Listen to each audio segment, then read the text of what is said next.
Hello everyone. कल तक हमने कुचिपुड़ी डांस देखा था।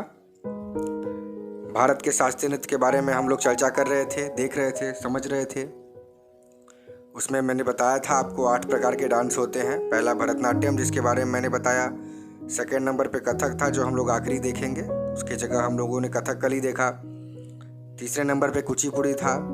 और अब हम लोग मणिपुरी देखेंगे आज, कि मणिपुरी क्या है, मणिपुरी का इतिहास क्या रहा है ना, और वेशभूषा इसमें क्या यूज़ होता है, मणिपुरी डांस से प्रभावित होने वाले कौन कौन से डांस हैं, उसके बारे में हम लोग आज समझेंगे। तो पहले आप सबसे पहले मणिपुरी को समझिए, मणिपुरी डांस है क्या। तो भारत के नॉर्थ ईस्टर्न कोस्ट पे, उत्तर पूर्वीय छोर पे मणिपुर नाम का एक प्रदेश है। तो मणिपुर जो स्टेट है, उसका जो क्लासिकल डांस है, उसी का नाम मणिपुरी है। मणिपुर प्रदेश के नाम पे ही उसके क्लासिकल डांस, शास्त्रीय नृत्य का नाम मणिपुरी पड़ा। मणिपुरी नृत्य जो है वो बाकी शास्त्रीय नृत्य से अलग माना जाता है, क्योंकि इसमें शरीर बहुत ही धीरे चलता है। मतलब डांस का जो एनर्जी लेवल होता है, जो स्पीड लेवल होता है, वो बहुत लो होता है। इसमें सांकेतिक भाव और धीमी गति से ही यह नृत्य होता है। ज़्यादातर इसमें समझ लीजिए गेस्चर लैंग्वेज यूज होते हैं, हल्का हल्का बॉडी को मूव करते हैं और बहुत कम स्पीड में इस डांस को किया जाता है। यही इसकी मेन खासियत है। बाकी इसकी जो मेन पहचान है वो इसके कॉस्ट्यूम से होती है, जो हम लोग आगे जिस पे चर्चा करेंगे। ये डांस जो है वो मूल रूप से मेन जो है वो देवी देवताओं को प्रसन्न करने के लिए किया जाता है। इसको आप एक प्रकार से धार्मिक डांस भी बोल सकते हैं, धार्मिक नृत्य भी बोल सकते हैं, जो सिर्फ और सिर्फ देवी देवताओं को प्रसन्न करने के लिए ही ज़्यादातर किया जाता है। जो मणिपुरी नृत्य है, इसकी एक स्पेशलिटी है, खासियत है कि यह सभी उत्सवों पे, सभी त्योहारों पे, सभी फेस्टिवल्स में भी किया जाता है। ये भी इसकी एक खासियत है कि हर प्रकार के त्योहारों में किया जाता है। सो कल्चरल फेस्टिवल हो, कोई भी चीज़ हो, उस पर हम लोग इसको परफॉर्म करते हैं। जो मणिपुरी नृत्य है, इसका सबसे प्राचीन नृत्य, इसमें जो सबसे प्राचीन नृत्य है वो है लाई हरोबा। मणिपुरी नृत्य में भी बहुत सारे नृत्य आते हैं अंदर में, जिसमें सबसे प्राचीन नृत्य माना गया है लाई हरोबा, जो भगवान शिव और माता पार्वती के द्वारा सबसे पहली बार किया गया था। ये नृत्य साल में एक बार किया जाता है। कब किया जाता है? जब भी नई फसल कटती है। हर साल जो गांव में फसल होती है, फसल कटती है, तो फसल काटने के उपलक्ष्य में हर साल एक बार ये डांस हम लोग करते हैं।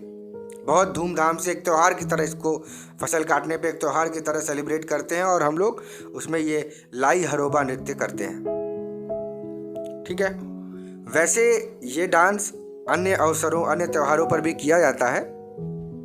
जो लाई हरोबा नृत्य है, ये ग्राम देवता को ही समर्पित रहता है। जो गांव के देवी देवता होते हैं उनको ही समर्पित रहता है। और जो ग्राम देवी देवता होते हैं, इनके जो पुजारी होते हैं उनको मैबा, और जो पुजारिनें होती हैं उनको मैबी कहते हैं हम लोग। इनके पुजारियों को मैबा और पुजारिनों को मैबी कहते हैं। तो ये तो संक्षेप में आपने समझा मणिपुरी डांस क्या है। अब हम लोग आगे देखते हैं मणिपुरी डांस की हिस्ट्री के बारे में। मणिपुरी डांस का इतिहास क्या रहा है, उसके बारे में हम लोग देखते हैं। तो अब हम लोग देखते हैं मणिपुरी का इतिहास कैसे रहा, क्या रहा, कब से रहा। तो मणिपुरी नृत्य जो है वो 18वीं शताब्दी में वैष्णव संप्रदाय के साथ विकसित हुआ था। उस टाइम पे वैष्णव संप्रदाय चलता था, उसके साथ 18वीं शताब्दी में ये विकसित हुआ था, विकास में आया 18वीं शताब्दी में। ये डांस इतना पुराना है कि विष्णु पुराण, भागवत पुराण और गीत गोविंदम की रचनाओं के विषय में इसमें प्रमुख रूप से बताया गया है। ये नृत्य जो है वो इतना पुराना है कि विष्णु पुराण, भागवत पुराण और गीत गोविंदम की रचनाओं के बारे में इसमें प्रमुख रूप से बताया गया है। मणिपुरी नृत्य के संबंध में एक विचित्र लोक कथा बहुत प्रचलित है, जो बहुत फेमस कहानी है, जो बहुत ज़्यादा प्रचलन में है, सब लोग उसके बारे में, मैक्सिमम लोग जो मणिपुरी जानते हैं वो इस कथा को बताते हैं, इस कहानी को बताते हैं कि एक बार महाराष्ट्र में श्री कृष्ण के साथ गोपियां नृत्य कर रही थी।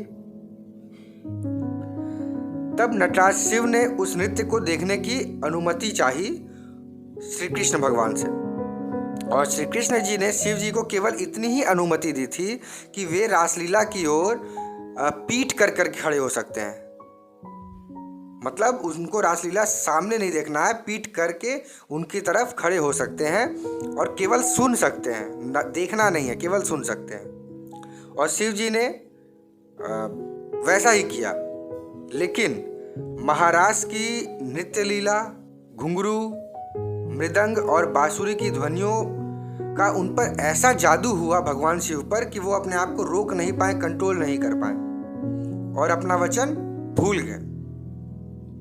उसके बाद शिव जी हिमालय पे वापस आए और लौट के तत्काल ही पार्वती माता के साथ रास करने का सोचे, और उसके लिए इन्होंने एक स्थान चुना, वही मणिपुर का स्थान चुना, वही मणिपुर प्रदेश का स्थान चुन लिया।